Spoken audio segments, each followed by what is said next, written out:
that when you mentioned that some of the newer economies are now set to become much bigger than developed economies, change the world order, how do you see that new world order? Where do you see role of India? We're talking about India's century. How do you see India's role in that new world order? And, of course, the entire region, how it's likely to be reshaped in the next couple of decades?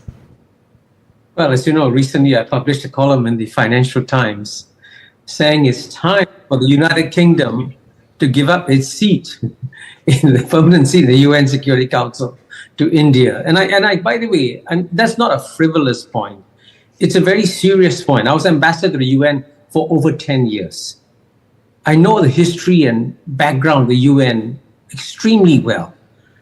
And when the founders of the UN created the concept of the veto, they wanted to give the veto to the great powers of the day, not the great powers of yesterday, right? That's why Germany and Japan didn't get the veto in 1945.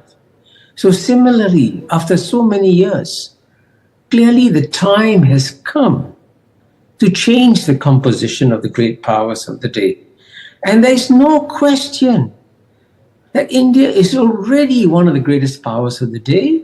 Its economy is now number 5 in the world. By the end of this decade, it will be number 3. And UK, as you know, is slipping down and will probably drop from the top 10 economies in the world. The UK, as a country, is lost. It's elected as a Prime Minister, Boris Johnson, who's a joker, who was succeeded by Liz Truss, who was a joke. So clearly the UK has lost its capability of playing a role on the world stage, right? But do you see the United Nations? India to take UK's place.